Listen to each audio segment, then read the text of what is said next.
Good morning. Good morning. That's the josh I'm expecting from you guys. Good morning everyone. I'm Raghavendra. So already Praveen sir నా గురించి చాలా చెప్పారు. Sir అని కొత్తగా పిలవాల్సి వస్తుంది మామ అని. Thank you so much. ఇవాళ నేను మీ అందరి దగ్గరికి మాట్లాడాలని వచ్చాను. కాకపోతే మీకు మాటలు చెప్పే పెద్దవాడిని కాదేమో అనిపిస్తుంది. So feel very happy to interact with you guys. And one more thing, ఇంతమంది ముందు మాట్లాడుతూ ఉంటే హ్యాపీగా ఉంది. రెగ్యులర్గా 1000 మందికి 2000 మందికి ఇలా ఒక హాల్లో కూర్చోబెట్టి పాఠాలు చెప్తాను, కానీ ఈరోజు మాటలు చెప్తుంటే I feel very happy and I'm delighted to see you all with the glowing faces and glowing smiles. దీనికంటే ముందు మీకు కొంత డౌట్ రావచ్చు, అసలు ఎవరి రాఘవేంద్ర, ప్రవీణ్ సార్ ఎందుకు తీసుకొచ్చాడు, what is special in him and what is gonna teach us something today. ఇవన్నీ కూడా మీకు కొన్ని డౌట్స్ రావచ్చు. అయితే మా సార్ ఒక పాట పాడేటోడు, వెనక వెనక వెనక ఉండకుర్రా, నువ్వు ముందుకు ముందుకు ముందుకు దూసుకుర్రా. డోంట్ వరీ, నేను పాటలు బాగానే పాడతాను, పాడితే తీయగానే ఈవెంట్లు కూడా పాడాను. కాకపోతే క్లాసికల్ మ్యూజిక్ నేర్చుకోలేదని చెప్పేసి 3rd 4th రౌండ్లోనే ఎలిమినేట్ చేసేసారు నన్ను. బట్ పాఠాలతో పాటు పాఠాలు కూడా చెప్తూ ఉన్నా. ఫస్ట్ నేను ఒక 2 minutes నా స్టోరీ చెప్తాను. ఆ తర్వాత నేను ఎవరు అనేది మీకు తెలిసిన తర్వాత మీకు ఏం కావాలో అది నేను చెప్తాను. So I'm Raghavendra. నేను చదువుకుంది, నేను ఒక 3 ప్రశ్నలు అడుగుతాను. వీటికి మేబీ ఇందులో మీకు చాలా వరకు నా ఆన్సర్ నో అనే వస్తుంది, బట్ నా ఆన్సర్ మాత్రం ఎస్ అని చెప్తాను. నేను చదువుకుంది, నేను పుట్టిన ఒక చిన్న పల్లెటూరు. పల్లెటూరు అంటే మామూలు పల్లెటూరు కాదు. After glorious 77+ years of independence, even our village is not having a road conveyance too. కనీసం బస్సు మొహం కూడా చూడలే మా ఊరు. పల్లె వెలుగు బస్సు అంటే ఎట్లుంటుందో కూడా తెలియదు మా ఊరు. నేను చదువుకుంది గవర్నమెంట్ స్కూల్, చదివినంతా కూడా తెలుగు మీడియం. ఇంగ్లీష్ అంటే ఒక పెద్ద భయం ఉండేది, భూతన్లే అనిపించేది. స్టేజ్ మీదకి పిలిచి ఇంగ్లీష్లో మాట్లాడమంటే ఎంతమంది భయపడతారు ఇక్కడ? నాలాగా భయపడతారా చాలామంది స్టేజ్ పైన మాట్లాడమంటే? సో నేను కూడా మీలాగే చదువుకున్న, ఇంటర్లో కూడా మంచి మార్క్స్ వచ్చాయి. కాకపోతే ఇంటర్ ఫస్ట్ ఇయర్లో నేను టాపర్గా వచ్చిన, అంటే వన్ ఆఫ్ ద టాపర్స్లో ఉన్న ఫ్లెక్సీలో ఫోటో పడింది. ఆ ఫ్లెక్సీని తీసుకొచ్చి మా విలేజ్లో ఒక పెద్ద ఫ్లెక్సీ హోర్డింగ్ పెట్టారు. నాకంటే ఎక్కువగా మా మమ్మీ మా డాడీ హ్యాపీగా ఫీల్ అయ్యారు, మా వాడు ఫ్లెక్సీలో పడ్డాడు అని. అంటే రేపు ఎప్పుడైనా మీరు విజయం సాధిస్తే, ఏదైనా ఒక సక్సెస్ సాధిస్తే దానికి ఎక్కువగా గర్వపడేది ఎవరు? పేరెంట్స్. గుర్తుపెట్టుకోండి, తల్లి, తండ్రి, గురువు, ఆ తర్వాతే దైవం. ఎన్ని ఉన్నా ప్రపంచంలో ఏ ఉన్నా సరే పేరెంట్స్ తర్వాతే ఏదైనా అనేది గుర్తుపెట్టుకోండి. ఈవెన్ మనం మొక్కే దేవుడైనా సరే వాళ్ళకంటే ముగ్గురు ఉంటారు, తల్లి, తండ్రి, ఆ తర్వాత టీచర్ అని. నేను ఇంటర్మీడియట్ కంప్లీట్ అయిన తర్వాత డిగ్రీలో ఒక కాలేజ్లో జాయిన్ అయ్యాం. అక్కడే ప్రవీణ్ సార్ మేము ఫ్రెండ్స్ అయ్యాం. సో ప్రవీణ్ సార్ అప్పట్లో చాలా యాక్టివ్గా ఉంటుండే, very hyper active, highly talented. Praveen సార్తో మాట్లాడాలంటే మేము కొంచెం వెనక ముందు ఆలోచించేవాళ్ళం. ఏదైనా గట్టిగా మాట్లాడితే వేసుకుంటాడు మమ్మల్ని, మామూలుగా కాదు. మేబీ ఇప్పుడు కూడా మిమ్మల్ని అలాగే ట్రీట్ చేస్తున్నాడు అనుకుంటా. Very hyper active, very energetic Praveen sir. And ఇంకో విషయం చెప్తాను, నేను సిగ్గు లేకుండా చెప్తున్నా, ఒక 10 ఇంటర్వ్యూస్లో ఫెయిల్ అయిపోయినా. ఎందుకో తెలుసా? ఇంగ్లీష్ మాట్లాడకపోవడం వల్ల. ఎలా అంటే, ఒక ఎగ్జాంపుల్ చెప్తాను. నేను ఒక ఇంటర్వ్యూకి నేను అటెండ్ అయ్యాను. ఇక్కడే పంజాగుట్ట నాగార్జున సర్కిల్లో ఒక ఎంఎన్సీ కంపెనీ, చాలా పెద్ద ఎంఎన్సీ కంపెనీ ఇంటర్వ్యూ అటెండ్ అయినా. First round, second round qualify అయినా. 3rd రౌండ్కి వచ్చేసరికి నేను ఫెయిల్ అయిపోయినా. ఏంటి ఆ రౌండ్ అంటే గ్రూప్ డిస్కషన్. సో ఆ గ్రూప్ డిస్కషన్లో నాకు ఒక క్వశ్చన్ ఇచ్చారు. ఏంటంటే, మళ్ళీ ఒక 5 మెంబర్స్ని 10 మెంబర్స్ని గ్రూప్లో చేసి, what is your favourite sport and who is your favourite sports person, talk about it అని. నీకు ఇష్టమైనటువంటి గేమ్ ఏది, స్పోర్ట్ ఏది, నీకు ఇష్టమైనటువంటి క్రీడాకారుడు ఎవరు లేదా స్పోర్ట్స్ పర్సన్ ఎవరు అని. నేను మైండ్లో అనుకుంటున్నా, my favourite cricketer is Sachin Tendulkar. If cricket is a religion, Sachin is the God of cricket. ఇవన్నీ మైండ్లో అనుకుంటున్నా, ఎందుకంటే చదివింది తెలుగు మీడియం కదా, సో ఇంగ్లీష్లో మాట్లాడడానికి భయపడిపోయినా. తర్వాత గ్రూప్ డిస్కషన్ పిలిచారు, నేను అన్నీ ఇంకా ఫిక్స్ అయిపోయినా ఈరోజు నేను అల్లాడిస్తా ఇంగ్లీష్లో అని. అక్కడికి వెళ్ళేసరికి మీలాగే చాలా పాష్గా మాట్లాడుతున్నారు ఇంగ్లీష్, యో బడీ హవ్ యూ జాయింగ్ అని. సో ఇవన్నీ చూసేసరికి నాకు వచ్చిన ఇంగ్లీష్ కాస్త పక్కకి వెళ్ళిపోయింది. పక్క వాళ్ళు ఇంగ్లీష్లో మాట్లాడుతుంటే నేను ఆడవారి మాటలకి అర్థాలు వెళ్ళే సినిమాలో వెంకటేష్ గారు ఉంటారు తెలుసు కదా, ya ya ya ya ya he's right he's right, ya ya ya she's right, ya ya ya ya, ఇది తప్ప నేను ఏం మాట్లాడలేదు. ఇంటర్వ్యూలో పక్కకి పిలుచుకొని నీకు ఇంగ్లీష్ రాజు పక్కకి వెళ్ళిపోన్నాను. ఆ రోజు ఫెయిల్ అయిన నేను తర్వాత కసితో ఇంగ్లీష్ నేర్చుకున్న ప్రపంచ ప్రసిద్ధిగాంచిన యూనివర్సిటీలో ఒకటి ఉస్మానియా యూనివర్సిటీ నుంచి ఎంఏ ఇంగ్లీష్ కంప్లీట్ చేసిన. ఆ తర్వాత ఇంగ్లీష్ అంతు చూద్దామని మాస్టర్ ఆఫ్ ఎడ్యుకేషన్లో మహబూబ్నగర్లోని పాల్మూరు యూనివర్సిటీలో ఎంఎడ్ చేసిన. ఏ ఇంగ్లీష్లో నేనైతే ఫెయిల్ అయ్యానో అదే ఇంగ్లీష్ మీద రీసెర్చ్ చేసిన. దెబ్బకి యూనివర్సిటీ మొత్తానికి టాపర్గా నిలిచి గోల్డ్ మెడల్ కూడా సాధించిన. ఆ తర్వాత ఇంగ్లీష్ అనేది ఇంతేనా ఇంకేమైనా ఉంటుందా అని చెప్తే వరల్డ్లో 2 పాపులర్ యూనివర్సిటీస్ ఉంటాయి, ఒకటి కేంబ్రిడ్జ్ అండ్ ఇంకొకటి ఆక్స్ఫర్డ్ అని. సో కేంబ్రిడ్జ్ యూనివర్సిటీలో 2018లో నేను సర్టిఫికేషన్స్ కోసం ఎగ్జామ్కి అపీర్ అయ్యాను. అందరూ నా ఫ్రెండ్స్ అన్నారు, నీ మోహన్కి వస్తుందిరా ఇంగ్లీషు, అసలు నీకు ఇంగ్లీషే రాదు, అది కేంబ్రిడ్జ్ యూనివర్సిటీ ఇంగ్లీష్, నీకు వస్తుందా, నువ్వు క్వాలిఫై అవుతావు అని చెప్పేసి చాలామంది నేను అంటే డిస్కరేజింగ్గా మాట్లాడారు. సరే అనుకున్నా, ఛాలెంజింగ్గా తీసుకున్నా, కష్టపడి చదివిన. దెబ్బకి సౌత్ ఇండియా టాపర్గా నిలిచిన. ఈరోజు ఒక మామూలు పల్లెటూరు నుంచి వచ్చి గవర్నమెంట్ స్కూల్లో చదివి ఇంగ్లీష్ రాక 10 ఇంటర్వ్యూలో ఫెయిల్ అయిన ఈ రాఘవేంద్ర ఒక ఎడ్యుటెక్ స్టార్టప్కి 40 లక్షల మంది తెలుగు వాళ్ళు చదువుకునే ఒక ఎడ్యుటెక్ స్టార్టప్ కంపెనీకి ఇండియా వైడ్గా అలాగే ప్రపంచంలో 26 దేశాల్లో ఉన్న మన తెలుగు వాళ్ళకి కమ్యూనికేషన్ స్కిల్స్ని, స్పోకెన్ ఇంగ్లీష్ని, కార్పొరేట్ అండ్ బిజినెస్ ఇంగ్లీష్ని, యూపీఎస్సీ ట్రైనర్గా, గ్రూప్స్ ట్రైనర్గా ఈరోజు నేను 26 పైగా దేశాల్లో నా క్లయింట్స్ ఉన్నారు. I'm proudly saying that. So దీనికి అంతటికి కారణం ఏంటి అని అంటే మనకి ఏదైతే పెయిన్ ఇస్తుందో తర్వాత అదే ప్లెజర్ ఇస్తుంది. Remember, when you take your pain then it will turn as a pleasure. Mark my words, ఈ రోజు మీకు ఈ 2 సంవత్సరాలు కొంచెం ఇబ్బందిగా అనిపించవచ్చు. పొద్దున్న లేస్తే సార్ వాళ్ళు ఎగ్జామ్స్ అంటారు, క్లాసులు అంటారు, మమ్మల్ని బాగా ఇబ్బంది పెడతాడు, ర్యాంకులు అంటారు, టెస్టులు అంటారు, స్లిప్స్ అంటారు, ఇంకేమో చెప్తారు. ఇన్ని ప్రాబ్లమ్స్ మధ్యలో ఎందుకు మమ్మల్ని ఇంత కష్టపడి చదివిస్తున్నారని sorry I sweat a lot guys, sorry. So దీనివల్ల అనిపిస్తుందేమో కానీ 2 ఇయర్స్ తర్వాత మీకు అసలైన ఎంజాయ్మెంట్ ఏంటంటే తెలుస్తుంది. బీటెక్, ఎంటెక్, ఎంబీబీఎస్, ఆ తర్వాత మిగతా జనరల్ స్ట్రీమ్స్లోకి వెళ్తారు కదా, ఆ స్ట్రీమ్స్లోకి. అప్పుడు మీకు తెలుస్తుంది, అరే ఆ 2 ఇయర్స్ మేము కష్టపడి చదివాం కాబట్టి ఇప్పుడు మా స్టడీస్ అన్ని ఈజీ అవుతున్నాయి. అయితే నా దగ్గరకు ఒక పేరెంట్ వచ్చి మాట్లాడుతూ ఉంటారు. నేను కొంచెం ఫ్యామిలీ కౌన్సిలింగ్, కెరీర్ కౌన్సిలింగ్ కూడా ఇస్తూ ఉంటాను. ఒక చిన్న ఎగ్జాంపుల్ చెప్తాను, ఆ రిలేటెడ్ అది మీకు ఎస్పెషల్లీ ఈ ఏజ్లో మీకు ఇంపార్టెంట్ కాబట్టి చెప్తున్నాను.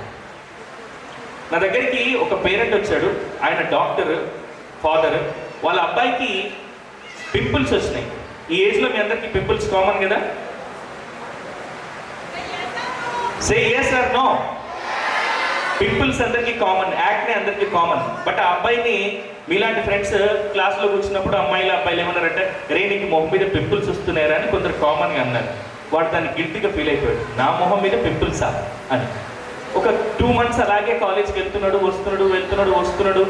అందరూ వాడిని, అరే నీకు పింపుల్స్ వస్తున్నాయి, నీకు ఫేస్ బాగాలేదురా అని చెప్పి అనడం స్టార్ట్ చేసేసరికి వాడు ఇన్ఫీరియారిటీ కాంప్లెక్స్లోకి లోన్ అయిపోయి 3 months ఇంట్లోనే డోర్ పెట్టుకొని హౌస్ అరెస్ట్ అయిపోయాడు. వాడే వాళ్ళ డాడీ చూపించని కౌన్సిలర్ లేడు, వాళ్ళ డాడీ చూపించినటువంటి కెరీర్ కౌన్సిలర్ లేరు, డెర్మటాలజిస్ట్ లేరు.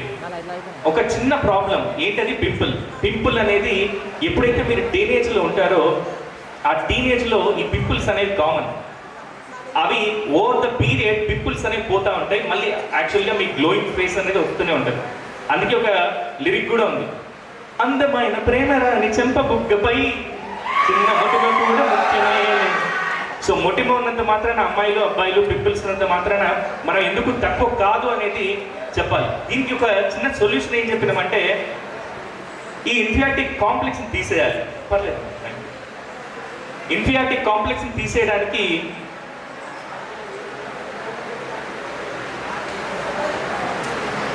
హ్యాండ్సమా? ఈ ఇన్ఫీరియారిటీ కాంప్లెక్స్ అంటే నేను బాగాలేను, నేను అందంగా లేను, నాతో ఎవరు మాట్లాడుతలేరు. సో ఇటువంటి మైండ్ సెట్ ఉంటే ఏమవుతుంది అని అంటే మనం అందరికంటే తక్కువ అని ఫీల్ అవుతాం. గుర్తుపెట్టుకోండి, అబ్దుల్ కలాం గారు హ్యాండ్సమ్గా లేరు, ఎంతో మందికి ఆదర్శం అయ్యారు. గుర్తుపెట్టుకోండి, అబ్దుల్ కలాం గారు ఒక మాట అంటారు, watch your thoughts they become your words, watch your words they become your actions, watch your actions that become your destiny, and whatever you think that you become. మీరు పాజిటివ్గా ఆలోచిస్తే పాజిటివ్గా అవుతారు, నెగిటివ్గా ఆలోచిస్తే సో ఏదైనా సరే నేను సాధించగలను అనుకున్నప్పుడు ఖచ్చితంగా మనం సాధించగలుగుతాం. మీ అందరూ కొంచెం బోరింగ్గా ఫీల్ అవుతున్నట్టున్నారు, కొంత పాట పాడి మిమ్మల్ని అలర్ట్ చేద్దాం అనుకుంటున్నారు. You ready? ఓకే, ఒక చిన్న పాట పాడతా, అది మీ అందరికి తెలిసిందే. ఏఆర్ రెహమాన్ సాంగ్ది, చికిరీ సాంగ్ కాదు. కబి నీము సాంగ్ విన్నారు కదా, యువర్ సాంగ్ రైట్. తెలుగులో అయితే సంక్రాంతి కోడి గట్టి లాంటి కోడి కొంచెం చెలిమి చేస్తే అది సొంతం మౌనురా, చెయ్యి వేస్తే తన కుయుమరు. ఇదే సాంగ్ని ఒక మంచి ఫ్యాకల్టీ, నాలాంటి ఫ్యాకల్టీ స్టూడెంట్స్కి పాఠం చెప్తున్నాడు. పాఠం చెప్తుంటే ఎలా పాడతాడో చూద్దాం. టెస్ట్ పేపర్ అయినా గెస్ పేపర్ అయినా నువ్వు చదవకుంటే అది సొంతమవదురా. టెస్ట్ పేపర్ అయినా గెస్ పేపర్ అయినా నువ్వు చదవకుంటే అది సొంతమవదురా. చూసి రాస్తే డిబరైతే కుయుమరో, చూసి రాస్తే డిబరైతే కుయుమరో. నువ్వు 2 పూటలా కొంచెం చదవరా, ఫస్ట్ ర్యాంక్ ని కొట్టవచ్చురా. 2 పూటలా కొంచెం చదవరా, ఫస్ట్ ర్యాంక్ ని కొట్టవచ్చురా. కొంచెం కొంచెం చదువుకోరయ్యా అయ్యా, నువ్వు కొంచెం చదువుకోరయ్యా అయ్యా, కొంచెం కొంచెం చదువుకోరయ్యా. అరే తిట్టి నీకు చెప్పినా చెవికి ఎక్కదే, ఫస్ట్ ర్యాంక్ వచ్చేటి టాలెంట్ నీకు ఉంది. ఎన్నిసార్లు చెప్పినా చదువుకోవేమి, ఓ నీ ఫీజు కట్టలేక గడ్డం పెంచ మీ నాన్న, పుస్తే మెట్టెలమ్మి ఫీజులు కట్టే మీ అమ్మ. మరి వాళ్ళకి నువ్వేమి ఇవ్వాలి? కొంచెం కొంచెం చదువుకోరయ్యా అయ్యా, నువ్వు కొంచెం చదువుకోరయ్యా అయ్యా, కొంచెం కొంచెం చదువుకోరయ్యా. టెస్ట్ పేపర్ అయినా గెస్ పేపర్ అయినా నువ్వు చదవకుంటే అది సొంతం అవదురా. టెస్ట్ పేపర్ అయినా గెస్ పేపర్ అయినా నువ్వు చదవకుంటే అది సొంతం అవదురా. చూసి రాస్తే డిబరైతే కుయమరో. నువ్వు 2 పూటలా కొంచెం చదవరా, ఫస్ట్ ర్యాంక్ నువ్వు కొట్టవచ్చురా. 2 పూటలా కొంచెం చదవరా, ఫస్ట్ ర్యాంక్ ని పొందవచ్చురా. కొంచెం కొంచెం చదువుకోరయ్యా. Thank you guys. అండ్ ఇప్పుడు ఈ పాట ఎందుకు పాడాను అంటే,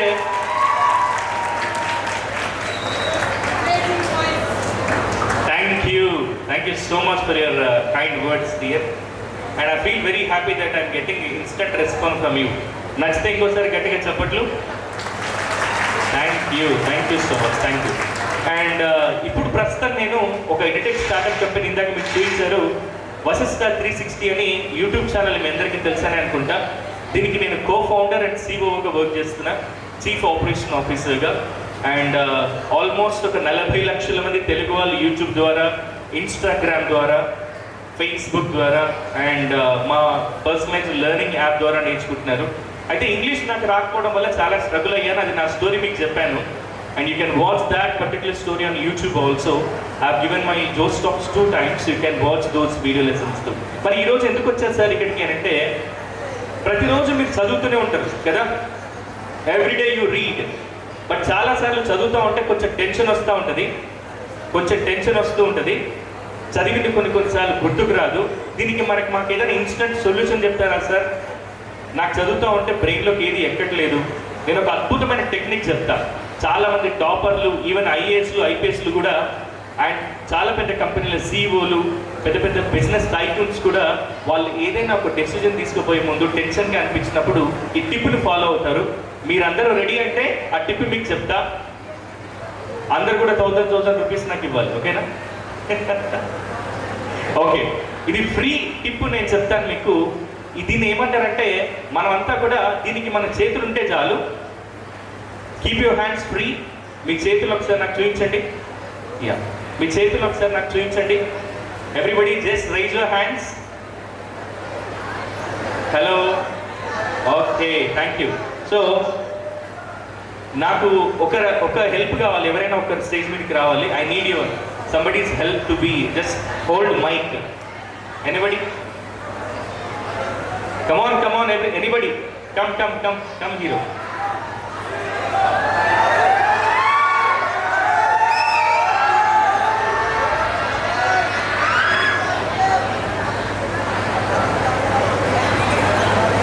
So, what's the name?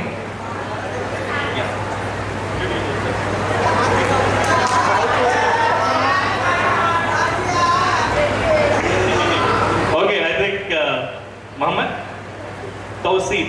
Thanks Mohammed Tausif. खाली माइक फोन नंबर बताइए सर, ठीक है. సో మీరు చాలామంది ఎగ్జామ్ చదువుతున్నప్పుడు టెన్షన్ పడుతూ ఉంటాము.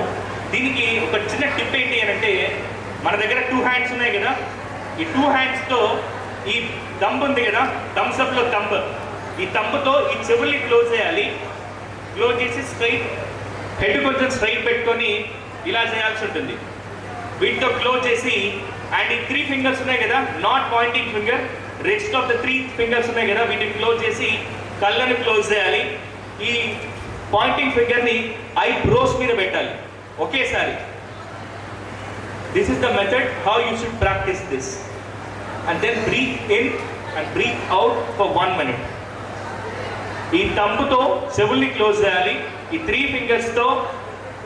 ఫింగర్స్తో ఐస్ని క్లోజ్ చేయాలి. ఈ పాయింటింగ్ ఫింగర్ని ఈ ఐబ్రోస్ మీద పెట్టుకోండి. జస్ట్ ఒక 1 minute ప్రాక్టీస్ చేద్దాం. ఇప్పుడు హౌ యూ ఫీల్ అనేది నేను మీతోనే చెప్పిస్తా.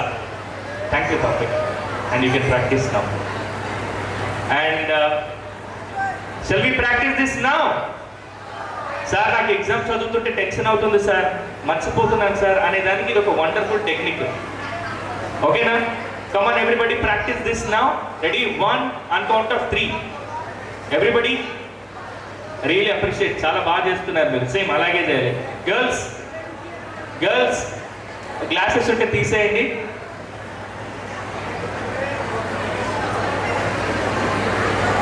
అన్నా, భయ్యా,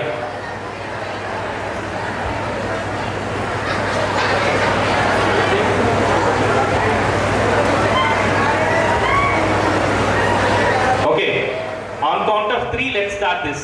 1, 2, everybody, I'm requesting you guys, come on, front row. 3, let's start this. Come on everybody, you will enjoy this.